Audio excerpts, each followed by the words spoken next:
We continue to follow news of a plane that made an emergency landing in the middle of the Thruway today in Albany. News Channel 13's Zach Richter reports from the scene with details. Good evening, Zach.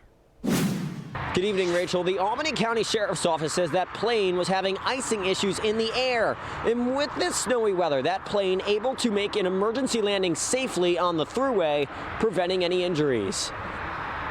It's a miracle, a miracle not just on the Thruway, Friday afternoon going into a holiday weekend.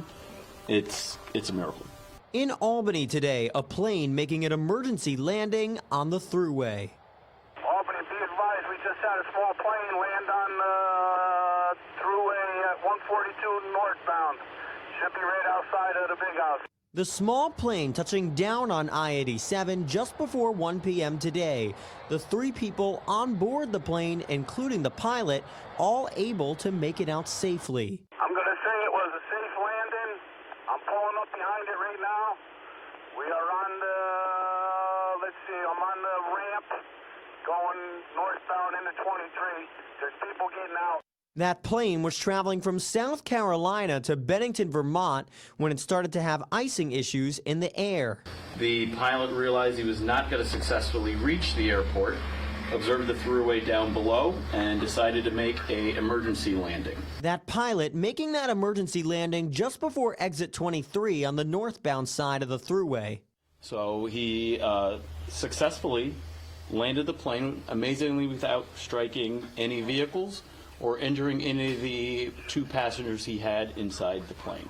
The emergency landing leaving the Thruway down to 1 lane and causing heavy traffic for about 4 miles. Crews able to remove the plane from the highway with a crane just before 3 o'clock today. State police say it was a mechanical issue that forced that plane to make that emergency landing, but the biggest thing here is on a very busy start to the holiday weekend, there were no injuries to not just anyone on the Thruway, but no one on the plane. In Albany, Zach Richter, News Channel 13.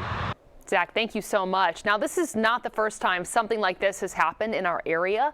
Back in June of 1995, a plane had to make an emergency landing, not at an area airport, but again on the Thruway, the Berkshire spur of the Thruway to be exact. Pilot Bill Sweeney flew out of his home airport in Halifax, Massachusetts on the morning of June 24th. He stopped to fill up after flying for about 8 hours and then headed home. After about 6 more hours, he noticed the gas gauge was getting low and he needed to find a place to land immediately. So Sweeney came down on the highway, taxied to a spot in the median, and police towed the plane off the road. Once it was filled with gas, though, he took off for home, but he did have to pay a price. Police charged him $100 for a landing fee and gave him a ticket for landing a plane on the Thruway.